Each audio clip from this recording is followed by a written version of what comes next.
नमस्कार, मैं Uday Shankar. News bioscope में आप सबों का स्वागत है। बात करेंगे ईडी एक्शन की।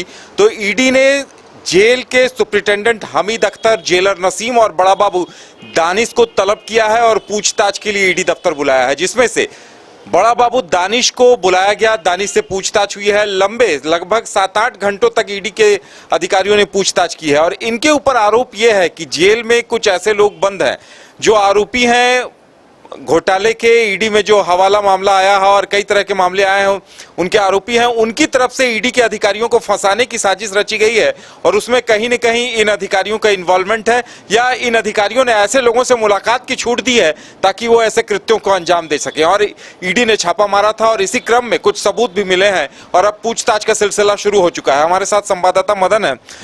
मदन, वाकई में यह बड़ी गंभीर बात है कि एक केंद्रीय एजेंसी ईडी ये आरोप लगा रही है यहाँ के सुप्रिंटेंडेंट, जेलर और बड़ा बाबू पर कि उन अधिकारियों के खिलाफ उनके जरिए साजिश रची जा रही है। बिल्कुल, देखिए, और इसी के तहत जो है अब ईडी ने तीनों को समन किया और आज कल परसों 3 दिन में तीनों जो है ईडी के समक्ष पेश होंगे और फिर अपनी बात रखेंगे।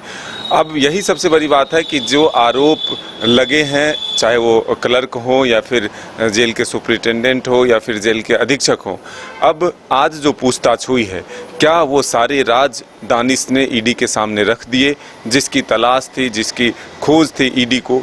अब कई घंटों के पूछताछ के बाद आखिर क्या हाथ लगे हैं ईडी को, इसके लिए थोड़ा इंतज़ार करना होगा। लेकिन अब बारी है उन दोनों की, जो सुप्रिंटेंडेंट और जेल के अधीक्षक जो हैं दानिश और नसीम, उनसे पूछताछ होनी है। तो ऐसे में एक बड़ा जो षड्यंत्र रचने का जो आरोप लगा है, ईडी ने जिस आधार पर जेल में छापेमारी की और अब तक जो चीज़ें सामने आई हैं, उसमें ईडी के अधिकारियों को सीधे तौर पर नुकसान पहुंचाने और उन्हें फंसाने की जो साजिश रची गई है, ये इसलिए दरअसल माना जा रहा है कि कई जो पावर ब्रोकर हैं वो उस मामले में जेल में बंद हैं और वो जेल से ही इस तरह की घटना को अंजाम देने के लिए कई लोगों से संपर्क किया है। फिलहाल जो कई बड़े नक्सली हैं वो होटवार जेल में बंद हैं, उन पर भी निगाहें रखी जा रही है।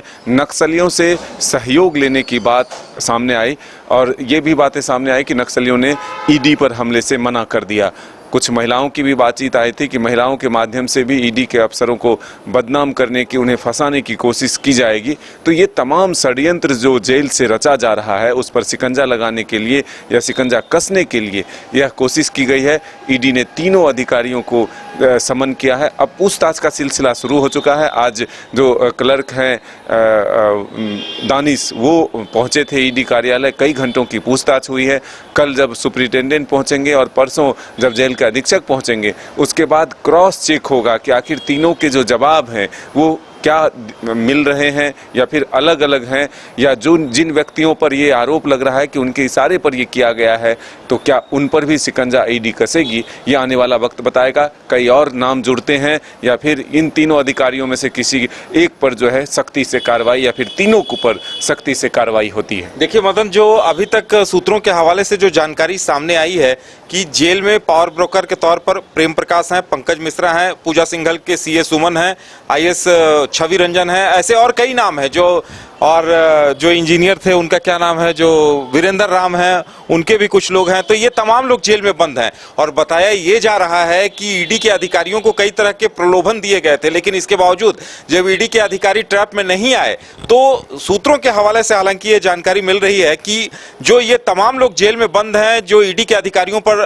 दबाव डालकर मामले को सल्टाना चाह रहे थे, उनकी तरफ से ये कोशिश थी कि कुछ नक्सलियों को जेल में मिलने के लिए बुलाया जाए और ईडी के अधिकारियों पर हमला करवाया जाए, या कुछ ऐसी महिलाओं को बुलाया जाए जो हानि ट्रैप में फंसा सकें ईडी के अधिकारियों को, या फिर खड़ा होकर यह आरोप लगा सकें कि ईडी के अधिकारियों ने उनके साथ दुर्व्यवहार किया है या उनका यौन शोषण किया है। और इस बात की पुख्ता जानकारी ईडी के सामने लीक हो गई कि और इसी के बाद ईडी के अधिकारियों ने जेल में छापा मारा, लेकिन सीसीटीवी फुटेज भी नहीं मिले हैं। सबसे गंभीर बात यह है कि जेल में आने जाने वालों या मुलाकातियों के सीसीटीवी फुटेज मिला करते हैं, लेकिन नहीं मिले हैं और इसी बात पर ईडी के अधिकारियों ने आपत्ति जताई है और उनके पास जो जानकारी पहुंची है और अब पूछताछ की जा रही है। मदन, वाकई में यह गंभीर मसला है, शायद इसीलिए सुप्रिंटेंडेंट, जेलर और बड़ा बाबू से पूछताछ की जा रही है कि ये जो फुटेज डिलीट कैसे हुए हैं। हाँ, बिल्कुल, ये इसी आरोप पर जो है यह समन भी हुआ है। और सबसे बड़ा सबूत होता है जेल में अगर किसी कैदी के सुरक्षा में यह व्यवस्था की गई है कि वहाँ सीसीटीवी से मॉनिटरिंग की जाए, तो फिर आखिर सीसीटीवी फुटेज क्यों डिलीट किए गए? जेल अगर केंद्रीय कारा है तो उसमें अगर इतनी बड़ी लापरवाही होती है तो कल एक बड़ा हादसा होता है तो फिर उसके कोई साक्ष्य नहीं मिलेंगे। इस आधार पर भी पूछताछ की जो प्रक्रिया है वो आगे बढ़ रही है। लेकिन अब संलिप्तता किनकी है, किनके इशारे पर ये सारा चीज़ हो रहा है, ये तमाम राज खुलेंगे जब ईडी की पूरी पूछताछ हो जाती है, तीनों लोगों से क्रॉस चेक हो जाता है, तब जाकर के पता चलेगा कि जो आरोप ईडी के तरफ से लगे हैं उसमें कितनी सच्चाई है और क्या इस आरोप के बाद जो पूछताछ से फीडबैक या जो इनपुट मिलते हैं उसके आधार पर और किस पर कार्रवाई होती है, कितने नाम और जुड़ते हैं ईडी के इस कार्रवाई में, ये आने वाला वक्त बताएगा। बिल्कुल, तो इंतजार किया जाए कि सुप्रिंटेंडेंट हामिद अख्तर, जेलर नसीम और बड़ा बाबू दानिश, इन तीनों को ईडी ने बुला लिया है और जेल मैनुअल के उल्लंघन का आरोप है कि आखिर सीसीटीवी फुटेज कैसे डिलीट हुए। अगर संदिग्ध लोगों ने मुलाकात की है जो ईडी के आरोपी हैं, चाहे वो कोई भी क्यों ना हो, तो उनके डिटेल, उनका ब्यौरा जेल के पास क्यों नहीं है, जेल की जो मैनुअल बुक है वहां क्यों नहीं है, और इन तमाम चीजों पर ईडी ने सवाल खड़े किए हैं। देखने वाली बात यह होगी कि आगे इस पर क्या कुछ होता है, पूछताछ में क्या निकलकर सामने आता है और ईडी क्या कुछ बड़ा खुलासा इस विषय पे करती है। फिलहाल हमारे साथ इतना ही, हमें दीजिए इजाजत और आप देखते रहिए न्यूज़ बाइस्कोप। नमस्कार।